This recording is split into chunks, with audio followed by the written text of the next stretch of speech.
একদিন আমার সব কিছু ত্যাগ করে দিলাম। সংসারের সুখ শুধু টাকায় আসে না, তবে পরিশ্রম, বিশ্বাস, ধৈর্য আর একে অপরের পাশে থাকার শক্তি থাকলে অভাবের দিনগুলো শেষ হয়ে যায়।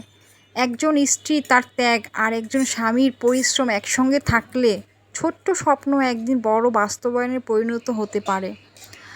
আজ যখন মানুষ আমাদের সম্মান করে, তখন আমি গয়নার কথা আর মনে করি না, কারণ আমি বুঝেছি আলমারিতে রাখা স্বর্ণ একদিন শেষ হয়ে যেতে পারে, কিন্তু একজন মানুষের পরিশ্রম আর একজন জীবনসঙ্গীর বিশ্বাস তাকে অনেক দূর নিয়ে যেতে পারে। এটাই আমার বিশ্বাস ছিল। বিয়ের পর সংসারে অভাব ছিল, স্বামীর ইচ্ছে ছিল কিছু একটা করবে, কিন্তু হাতে কোনো মূলধনই ছিল না। আমি প্রতিদিন দেখতাম মানুষ স্বপ্ন দেখে, কিন্তু টাকার অভাবে সেই স্বপ্ন অনেক সময় শুরুই করতে পারে না। একদিন আমি অনেক ভেবে আমার স্বর্ণের গয়নাগুলো আলমারি থেকে খুলে আমার স্বামীর হাতে তুলে দিলাম। আমি বললাম, এই গয়না আলমারিতে রেখে কোনো লাভ নেই, এগুলো বিক্রি করে একটা কাজ শুরু করো। আমি গয়না পরে সুখী হতে চাই না, আমি চাই তোমাকে নিজের পায়ে দাঁড়াতে দেখতে। আমার কথা শুনে আমার স্বামীর চোখে পানি চলে এসেছিল। সেই গয়না বিক্রি করে সে ছোট্ট একটা ব্যবসা শুরু করলো। শুরুতে অনেক কষ্ট হয়েছে, কখনো লাভ হয়েছে, কখনো লোকসান হয়েছে, কিন্তু আমি কখনো তাকে হাল ছেড়ে দিতে দেখিনি।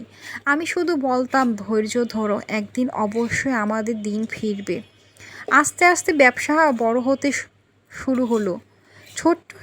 ছোট্ট থেকে আজ আল্লাহর রহমতে সংসারের অবস্থাও বদলে গেল আমাদের। মানুষ এখন সম্মান করে, মূল্য দেয়। তখন বুঝেছি পরিশ্রম আর ধৈর্য, একজন জীবনসঙ্গীর বিশ্বাস মানুষের জীবন বদলে দিতে পারে। আমার বিশ্বাস, একজন স্ত্রী সবচেয়ে বড় অলংকার শুধু স্বর্ণের গয়না নয়, তার স্বামীর সফলতা, সংসারের শান্তি আর পরিবারের হাসি তা আসল গর্ব। তাই আমি সব স্ত্রীদের বলবো, যদি সুযোগ থাকে তাহলে একে অপরের পাশে দাঁড়ান। আর সব স্বামীদের বলবো, স্ত্রীর ত্যাগ ও বিশ্বাসের মূল্য দিন, কারণ সংসার তখনই সুন্দর হয় যখন দুজন মানুষ একসঙ্গে স্বপ্ন দেখে, একসঙ্গে সংগ্রাম করে আর একসঙ্গে সফলতার পথে এগিয়ে যায়। একটা বিবাহিত মানুষের জীবন সঙ্গীদের একে অপরের পাশে থাকাই কিন্তু আসল